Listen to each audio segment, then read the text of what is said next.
Hi guys, we here again with week 7 of the singing sessions. This week we are going to look at how to pick a song and how to learn it. Obviously this is essential for anyone who wants to have a repertoire of music. We'll look at different reasons why you might need a song and how you should pick, and all of that sort of fun stuff. But to start with, we've got to do our warm-up. So, I've got a fun one today. We're going to do a nice little cardio warm-up. I borrowed this from the brilliant Instructors Live. So if you want to watch a video of just this warm-up, if you enjoy it and you want to do it again for another session, Instructors Live on YouTube. It's exactly the same warm-up with exactly the same music because it works really, really well. So thank you, Instructors Live. So on that note, let's do the music.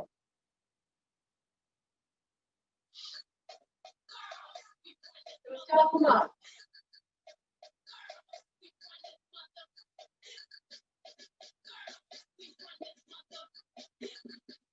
Okay, and now we're going to take it to a white mark. So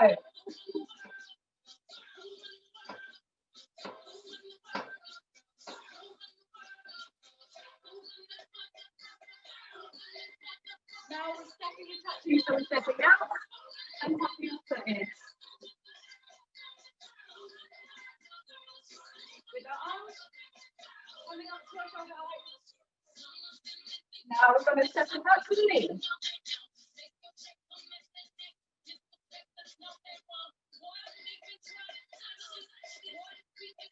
So stretching in the obliques. Now we're going to do something with the point. So we're bending this knee and pointing this leg. So, and as we do this, we're going to move sideways.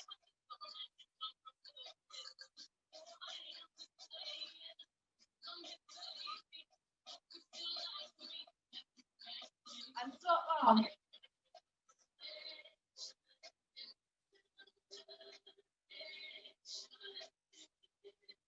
Now we're going to go very close and we're going to do an upward lift. So,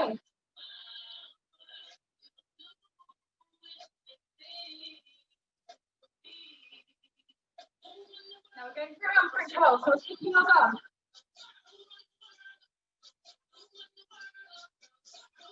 Now we're going to go to double, so 1, 2, 1, 2, 1, 2, 1, 2, like singles.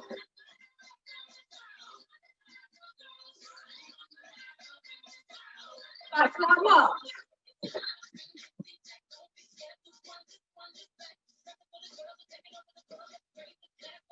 Why march?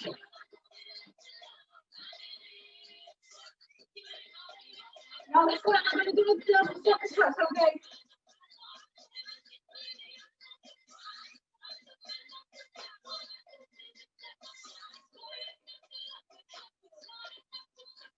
Now we're going to do a heels again. So it's like a hamstring stretch. You're digging your heels into the floor, bending down slightly, pulling our muscles in and pulling our arms in.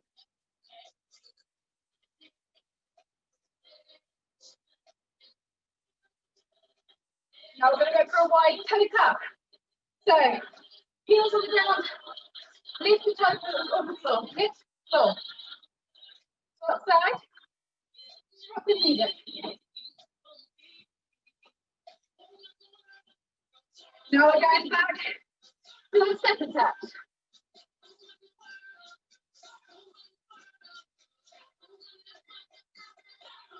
Now we're going back, step, touch, and reach. Step, touch, step, touch, step, touch, step, touch. Now we're going back to that point.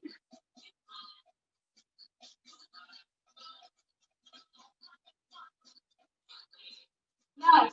Now in your head.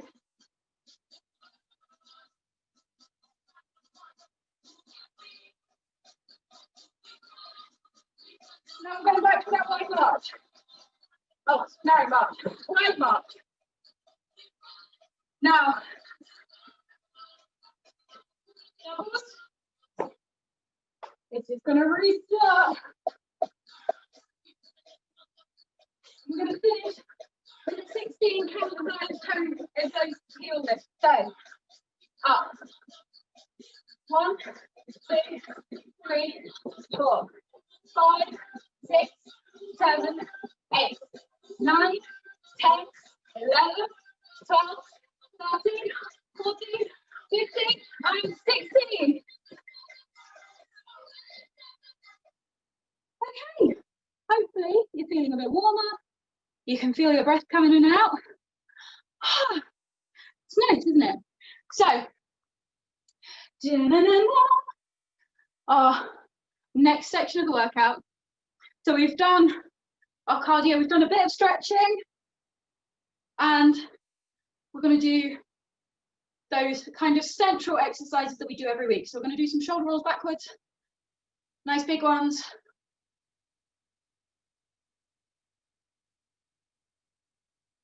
And we're going to do the same thing forwards.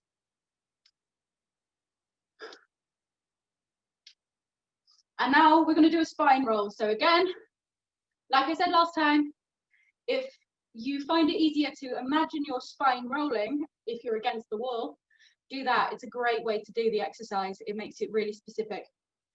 If you're on camera like me and you don't have that option, you've got your feet hip width apart, toes pointing forward, knees nice and springy, not too bent, not too flexed. And we're just going to let our chin drop to our chest. Let the weight of our head slowly draw us down, all the way down. And we're going to hang at the bottom, nice and fluffy like a rag doll. Give yourself a wave from side to side.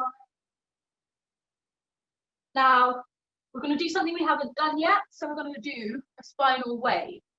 So essentially what that is you're starting from your bottom and you're going to lift all of your spine like that bend, but we're going to stay at 90 degrees. That's the highest we're going to go. We're still going to be facing the floor. And then we're going to roll it the other way. So just roll back and forth, see what you can do, see what movement's there and what your back can give you today. So we're down and then we're rolling gently, and the other way. See what your body can do. If that's given you any areas where you're like, ooh, that's stiff, give yourself a roll from side to side while you're down there. Give yourself a wiggle. Make sure you're completely letting go. So when you're down there, shake your head no, nod yourself yeah, nod your head yes, so that you know that your neck's released. Cool. So if we're feeling nice and released, we're going to very slowly come up. Last thing to come up is our head. There we are. So that's given us a bit more alignment. It's given us some focus on our tummy. So we're thinking about tying up those tight pair of jeans or pulling a string through our belly button through our spine. We've got another string coming out the top of our head, going up. We've got some lovely posture work going on. Our breathing exercise for this week is lotus breathing. So we've done this before. We're going to start breathing in through our nose and out through our mouth. So we have our short breath, our slightly longer breath, and our much longer breath. I'll tell you the rest when we get to it. Okay, so we're breathing in and out.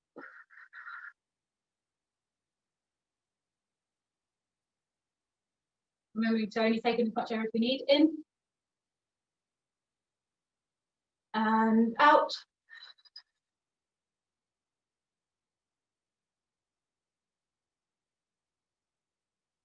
In and out.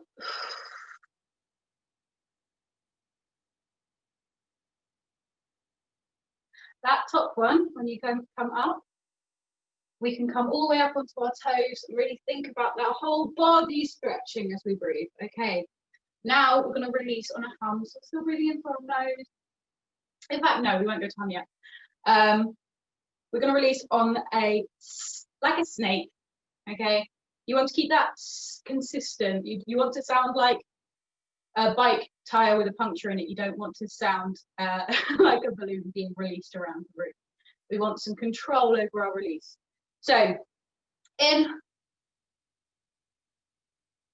out,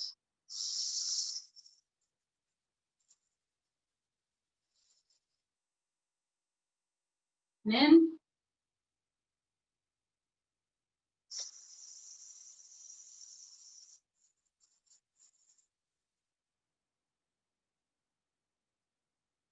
and in, and up.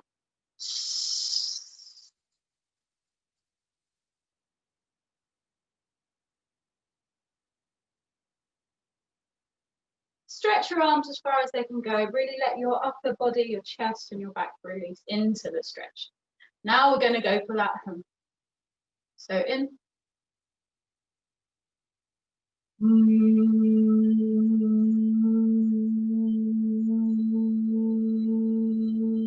While we're humming, we're thinking about that forward placement, feeling the buzz in our lips. In.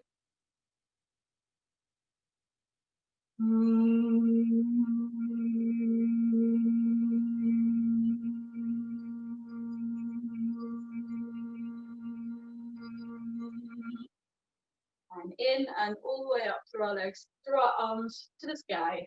In.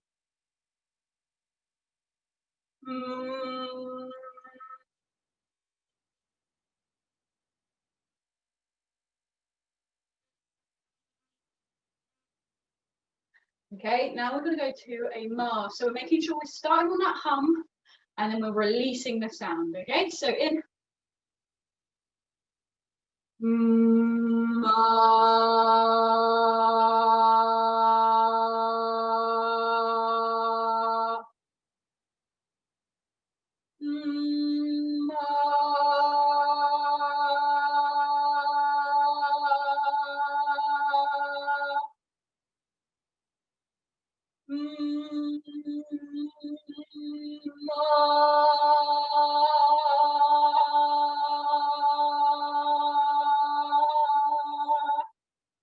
I'm going to take a sip of water. Make sure you got that bottle of water with you. Okay, so up into that top one more time, just in case you don't feel all the way in. So we're starting with that nice hum, we're feeling it right in front of our face, and then we're releasing it to the world, for everyone. So.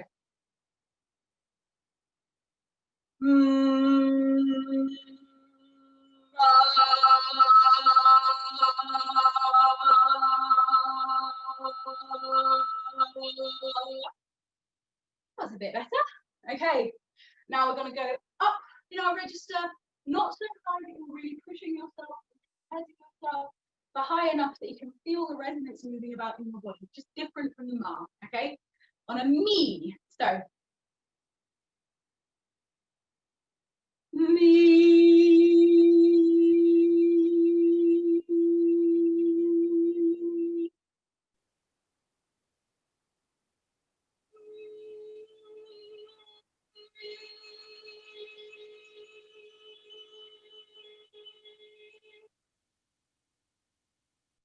No.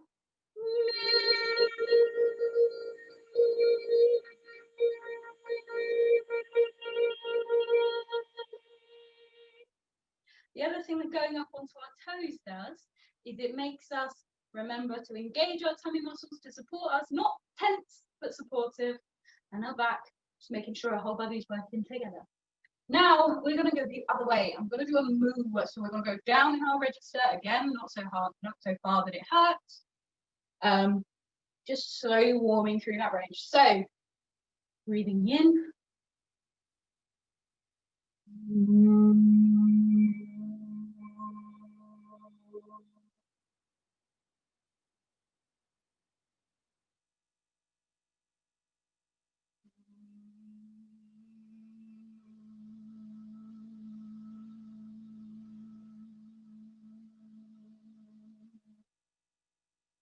Oh, my abs were a bit tight there. They were all shaky. I was pushing too much air through my throat. Unnecessary air. Just use as much as you need. We're still going to go up, even though the note's going down. We're still going up because we're still practicing all of that nice. So And if you can't find that forward placement, remember you can chew the sound forward. So.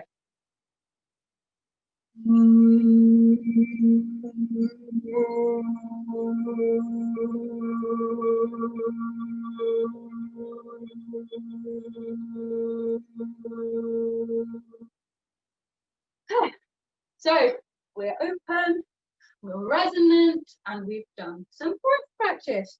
So our next set of exercises. So now we're going to start focusing on our face. We're going to start thinking about articulation and diction and all of that fun stuff.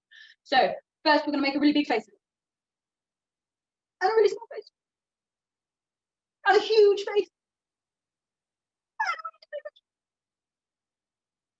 and a massive face and a really tiny face. Okay, wobble your face about a bit, rock your face a bit. Make sure everything feels like it's moving, doing something. So do, again, chewing around our face to feel those different muscles engage. Now we're going to do tongue rolls. So focusing on our tongue again, because our tongue can get in the way when it tries to help, and it can decrease our vocal range, and it can also just hurt. So we want to avoid tongue tension. So we're going to do 6 tongue rolls that way, 6 that way, 4, 4, 2, 2, and then 6, 1 in each direction. So we'll start this way. Touch every tooth. 1, 2, 3, 4, 5,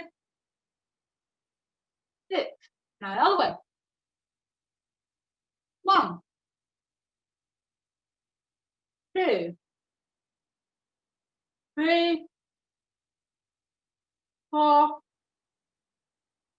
5, 6. You don't have to do it with your arms, just helps. 4 that way.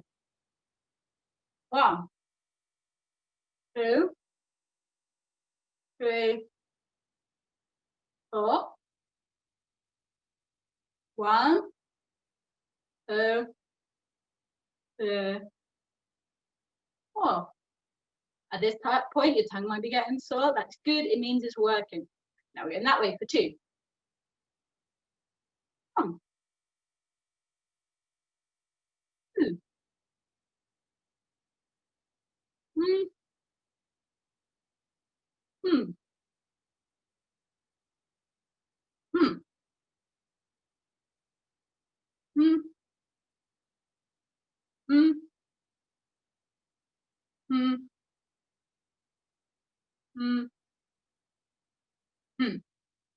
give a shake out. Take it as far as you can. Up, down, left, right.